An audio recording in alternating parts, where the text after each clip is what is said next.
இன்றைக்கி ரெசிபி அரைச்சி வச்ச வத்த குழம்பு பார்க்க போகிறோம். இது எப்படி பண்ணலாங்கிறத இப்போ பார்க்கலாம். இந்த மாதிரி பேன் வச்சுக்கலாம். அதில் வந்து ஒரு 1/4 டீஸ்பூன் அளவுக்கு மிளகு சேர்த்துக்கிறேன். வெந்தயம் ஒரு 1/4 டீஸ்பூன் சேர்த்துக்கலாம். இது ரெண்டையும் நல்லா வறுத்துக்கணும். வெந்தயம் வந்து ஒரு பொன்னிறம் ஆற வரைக்கும் நம்ம அதுக்கு வறுத்துக்கணும்.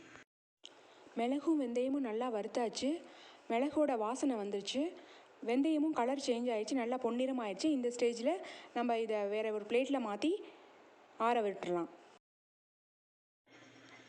அதே பேனில் 1 டீஸ்பூன் அளவுக்கு துவரம்பருப்பு சேர்த்துக்கலாம்.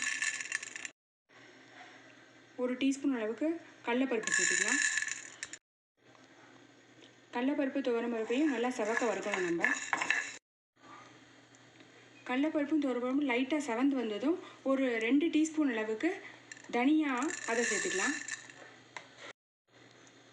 தனியா சீக்கிரமாக வறுத்துரும், அதனால் அது ரெண்டும் கொஞ்சம் செவந்தோடனே சேர்த்துக்கணும். இது ரெண்டையும் நல்லா இது 3ஐயும் நல்லா வறுத்துக்கணும். நம்ம சேர்த்த 3 இன்க்ரீடியன்ஸும் நல்லா வறுத்தாச்சு. இந்த ஸ்டேஜில் இதையும் ஒரு பிளேட்டில் வந்து ட்ரான்ஸ்ஃபர் பண்ணிக்கலாம். இதையும் பிளேட்டில் சேர்த்துட்டு நல்லா ஆற வச்சுக்கோங்க. அதே பேனில் ஒரு 1/2 டீஸ்பூன் அளவுக்கு ஜீரகம் சேர்த்துக்கலாம். 10 காஞ்ச மிளகா அதையும் சேர்த்துக்கலாம். இது ரெண்டையும் சிம்மில் வச்சு நல்லா வறுத்துக்கணும். மிளகாவும் ஜீரகமும் நல்லா வறுத்தாச்சு. இதையும் பிளேட்டில் வந்து நம்ம ட்ரான்ஸ்ஃபர் பண்ணிக்கலாம். எல்லாம் வறுத்ததுக்கப்புறம் ஃபைனலாக ஒரு கைப்பிடி அளவுக்கு கருவேப்பிலை அதையும் சேர்த்து இது நல்லா ட்ரையாக வறுக்கணும். நம்ம சேர்த்த கருவேப்பிலை நல்லா வறுத்தாச்சு. இந்த ஸ்டேஜில் நம்ம அடுப்பை ஆஃப் பண்ணிடலாம். கருவேப்பிலையும் சேர்த்து நல்லா ஆற வச்சுக்கணும். நம்ம வறுத்த இன்க்ரீடியன்ஸ்லாம் நல்லா ஆறிடுத்து. இதை மிக்ஸி ஜாரில் சேர்த்துக்கலாம்.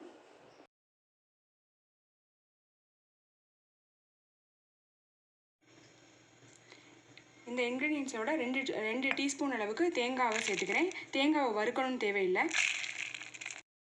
கொஞ்சமாக தண்ணி சேர்த்து ஃபைன் பேஸ்ட்டாக இதை அரைச்சாச்சு. இந்த மாதிரி வானொலி வச்சுக்கோங்க. அதில் வந்து 2 டேபிள் ஸ்பூன் அளவுக்கு நல்லெண்ணெய் சேர்த்துக்கலாம். எண்ணெய் காஞ்சதும் 1 டீஸ்பூன் அளவுக்கு கடுகு சேர்த்துக்கலாம். கடுகு பொரிஞ்சதும் 2 டேபிள் ஸ்பூன் அளவுக்கு சுண்ட வத்தல் எடுத்து வச்சுருக்கேன், அதையும் இதில் சேர்த்துக்கலாம். எண்ணெயில் சேர்த்ததுக்கப்புறம் இது நல்லா பொரியணும்.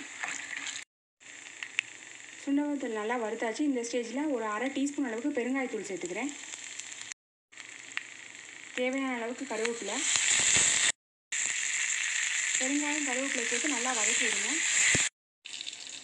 நம்ம அரைச்சி வச்ச பேஸ்ட்டு இதை வந்து இப்போ இந்த ஸ்டேஜில் வந்து சேர்த்துக்கணும்.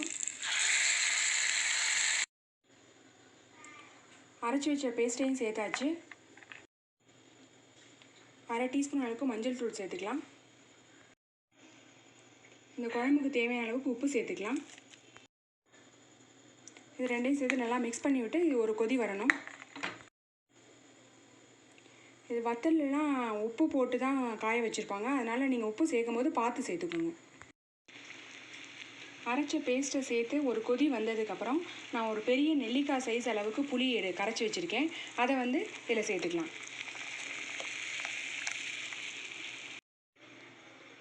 புளி சேர்த்ததுக்கப்புறம் இதை வந்து நல்லா கொதிக்க விடணும் வத்த குழம்ப. நான் சுண்ட வத்தல் போட்டு நான் இந்த குழம்பு வச்சுருக்கேன். நீங்கள் மணத்தக்காளி வத்தல் எந்த விதமான வத்தல் போட்டும் இதே மெத்தடில் நீங்கள் குழம்பு வச்சுக்கலாம். இப்போ நம்ம புளி சேர்த்ததுக்கப்புறம் நல்லா வத்த குழம்பு நல்லா கொதிச்சாச்சு, நல்லா திக்காயிடுச்சு. இந்த ஸ்டேஜில் நல்லா வாசனையும் நல்லா வரும். இந்த ஸ்டேஜில் நம்ம ஆஃப் பண்ணிடலாம். நம்மளோட வத்த குழம்பு சூப்பராக ரெடி ஆயிடுச்சு. நீங்களும் ட்ரை பண்ணி பார்த்துட்டு உங்கள் கமெண்ட்ஸ் போஸ்ட் பண்ணுங்கள்.